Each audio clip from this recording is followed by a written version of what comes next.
Nasi dagang antara menu yang sinonim dengan Terengganu, maka tidak hairanlah ia menjadi pilihan utama untuk sajian di pagi Syawal. Setiap masakan yang enak juga pasti menggunakan pelbagai jenis rempah ratus mengikut resepi yang tersendiri, terutama bagi menyediakan menu tradisional itu. Dek kerana itu juga permintaan rempah nasi dagang itu meningkat berkali ganda pada musim perayaan tahun ini, sekaligus menjana rezeki lumayan kepada pasangan suami isteri yang menjual rempah ratus di Pasar Besar Kedai Payang, Kuala Terengganu. Menurut Maimun Awang, 56 tahun sepanjang Ramadan dan Syawal tahun ini, kira-kira 500 kilogram rempah itu telah ditempah dan dijual.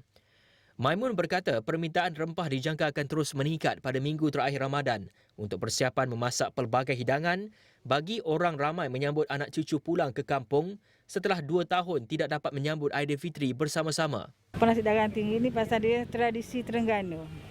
Jadi orang luar memang suka makan tradisi Terengganu. Termasuk gulai kawah. Katanya lagi, fasa peralihan ke endemik juga memberi ruang kepada penganjuran pelbagai majlis dan program sekaligus merancangkan tempahan catering juga menyebabkan rempah itu dibeli dengan kuantiti yang banyak. Ibu kepada 4 cahaya mata itu berkata situasi itu juga melegakannya yang merupakan generasi ketiga mengusahakan perniagaan rempah selepas mengalami detik sukar sehingga pendapatan tidak menentu ketika pandemik COVID-19 melanda negara. Katanya lagi ketika pandemik itu, dia dan suaminya Baharudin Yusof, 61 tahun, terpaksa mengubah strategi jualan dengan memperkenalkan menerusi media sosial dengan menggunakan khidmat pos bagi menjana pendapatan. Macam tahun lepas, kita jual hanya cari sikit-sikit saja untuk kegunaan di rumah. Dalam sekilo, habis-habis tinggi sekilo. Sekarang ni boleh up dalam 10 kilo seorang beli pun ada. Dan kita boleh habis dalam 50 kilo sehari masa ni.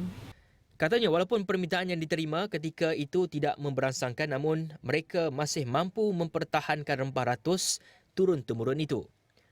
Katanya lebih 30 aneka rempah untuk pelbagai hidangan seperti gulai nasi dagang, nasi bukhari, biryani, kuzi daging, perapan sate, kerutuk, rendang disediakan di kedainya. Jelasnya lagi, rempah yang dijual di pasar itu unik kerana peniaga akan mengadun sendiri resepi masakan yang diminta pelanggan dengan sukatan tepat bagi memastikan hasil masakan lebih enak dan memenuhi cita rasa.